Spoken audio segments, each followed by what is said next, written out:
Good morning दोस्तों, कक्षा plus के ऑनलाइन प्लेटफॉर्म पर आप सभी का बहुत बहुत स्वागत है। विद्यार्थियों, हम लोग आरएस प्री सिलेबस को लेकर हम लोग चर्चा कर रहे थे और उसमें हमने सबसे पहले जो इतिहास वाला पोर्शन है उसको हमने देखना शुरू किया था। इतिहास में आप लोगों को मैं बताना चाहूँगा कि आपके पास जैसे राठौड़ है इतिहास में आपके पास, ओके। राठौड़ के बाद में आपके पास परमार है, प्रतिहार है, चौहान है, गोहिल है, सिसोदिया है और आमेर के शासक है मतलब कछवा है। इस तरह से ये आपका आरएस प्री में हिस्ट्री वाला जो पोर्शन वो ये है, लेकिन बहुत बड़ा है ये भी अपने आप में।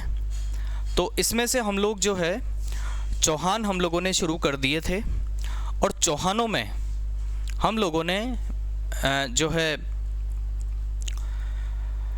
जालोर के चौहान हम लोगों ने देख लिए थे। आज हम लोग सिरोही के चौहान देखेंगे। चौहानों की भी देखो कई सारी शाखाएं हैं, तो उनको याद करने के लिए मैंने एक छोटा सा फॉर्मूला बना रखा है, तो इससे आप लोगों को भी अच्छा याद हो जाएगा। वैसे देखो, सूरज सनी है, सूरज नाम का एक लड़का है और उसी का नाम क्या है, सनी है। सूरज नाम का एक लड़का है और उसी का नाम क्या है, सनी है। तो सैफोर देखो आप एक बार, सैफोर आप लोग देखो एक बार कि सैफोर हो गया सांभर के चौहान बोल लो या शाकंभरी के बोल लो या अजमेर के चौहान बोल लो, एक ही बात है।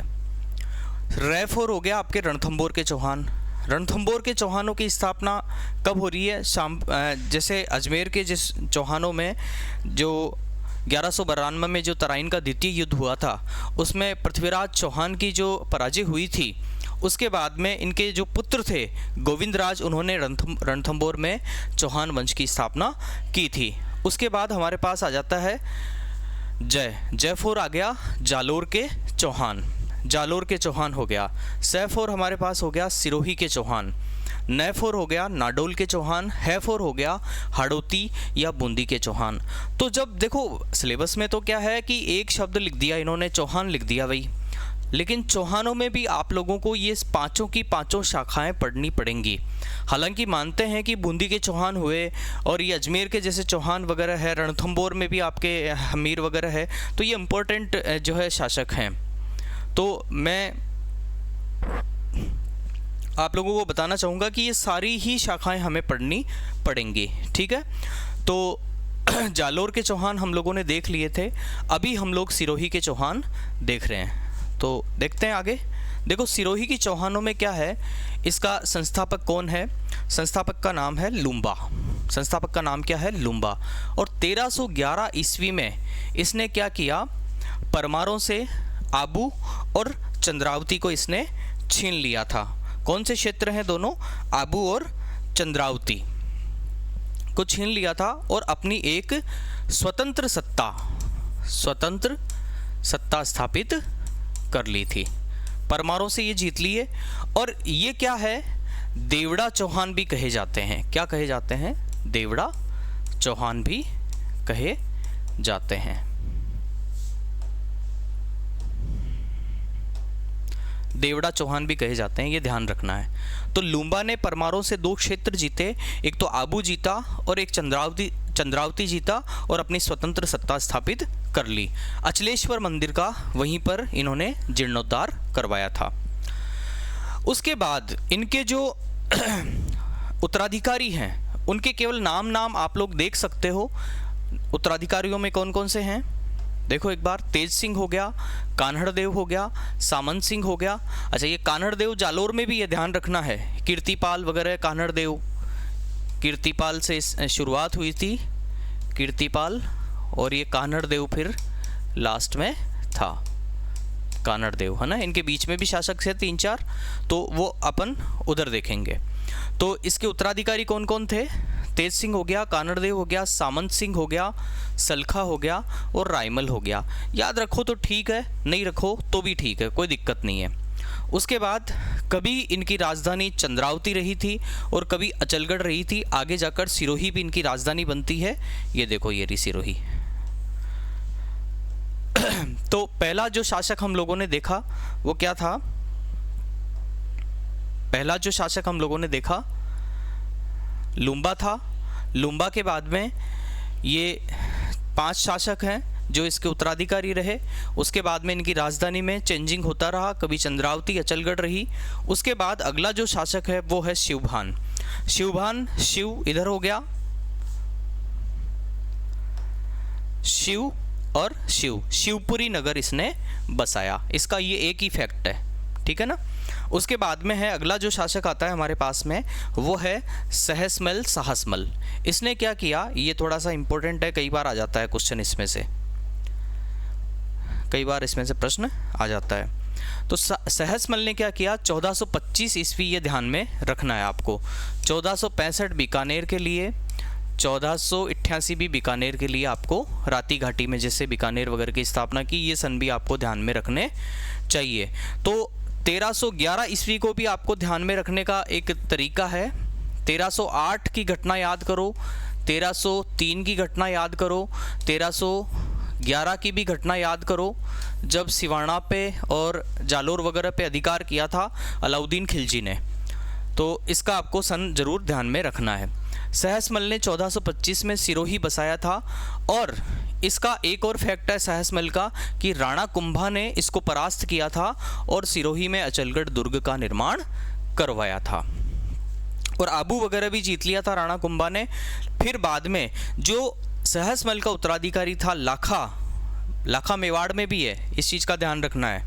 तो इस लाखा ने आबू पर पुनः अधिकार कर लिया, ठीक है।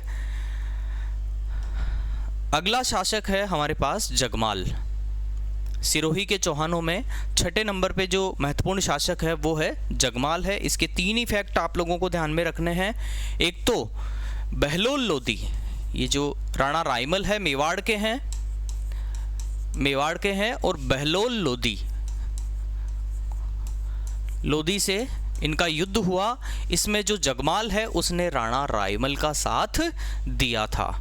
इसके अलावा इसका एक और फैक्ट है, इसकी रानी मेवाड़ की थी। अपनी मेवाड़ी रानी को ये बहुत परेशान करता था। इसका साला आया था एक बार इससे मिलने, उसका नाम था पृथ्वीराज। तो इस पृथ्वीराज को जगमाल ने जहर देकर मरवा दिया था, ये इसका एक फैक्ट है। जालोर के मजीद खां वाला पॉइंट भी आपको ध्यान में रखना है। तो जगमाल के इस तरह से हमारे पास में ये 3 जो है महत्वपूर्ण बिंदु हो जाते हैं। अगला है शासक अखेराज देवड़ा। अखेराज देवड़ा का एक ही फैक्ट आपको ध्यान में रखना है कि खानवा के युद्ध में इसने राणा सांगा का साथ दिया था। राणा सांगा का साथ दिया था, इसका ये एक ही फैक्ट ध्यान में रखना है।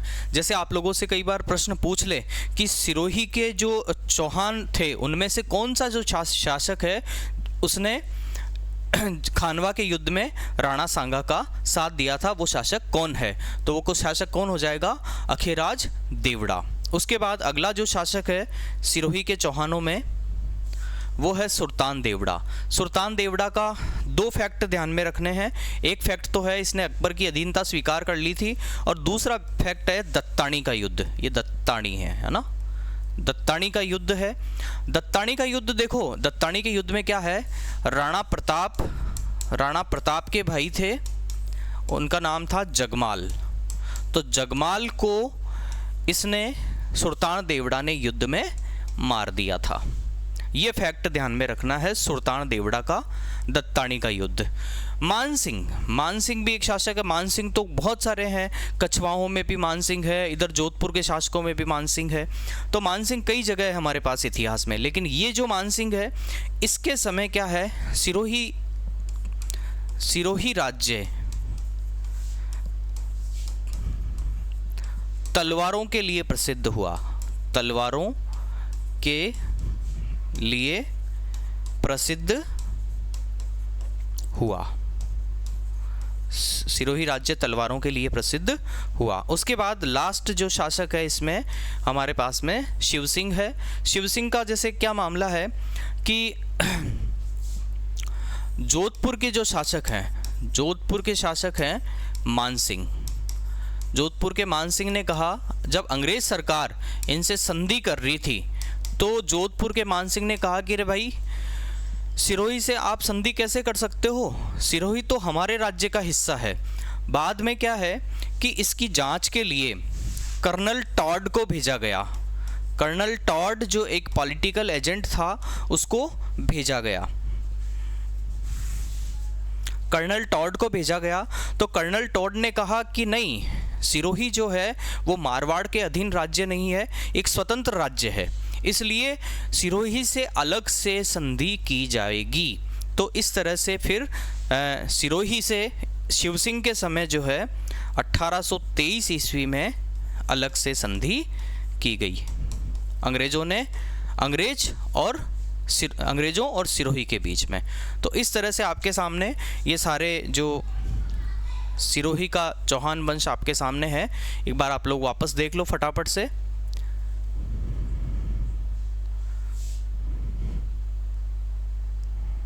छोटा कर देता हूँ मैं थोड़ा,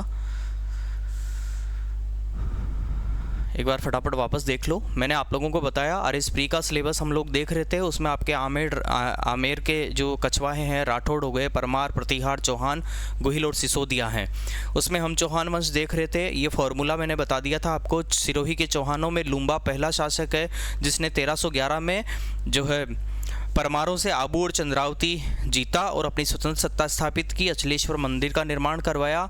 और ये देवड़ा चौहान थे, देवड़ा शाखा से संबंधित थे। इसके अलावा जो है ये उसके उत्तराधिकारी थे तेज सिंह कानड़देव, सामंत, सलखा और रायमल हो गया।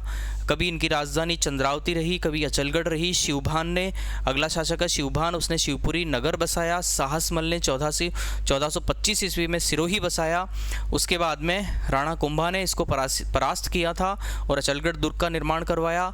लाखा ने आबू पर पुनः अधिकार कर लिया था। जगमाल के हमारे पास 3 फैक्ट ये हैं। अखेराज देवड़ा का फैक्ट ध्यान में रखना है, खानवा के युद्ध में राणा सांगा के साथ था। सुल्तान देवड़ा का, है ना, सुल्तान को आप सुल्तान से जोड़ सकते हो, जैसे है ना, यहाँ सुल्तान लिख दो तो सुल्तान के दत्तानी दांत तोड़ दो, है ना, ऐसे याद जोड़ के आप याद कर सकते हो ना। तो राणा प्रताप के भाई जगमाल को इसने मार दिया था। मान सिंह के समय जो है तलवारों के लिए सिरोही बहुत प्रसिद्ध हुआ और शिव सिंह के ये 2-3-4 फैक्ट है। ठीक है।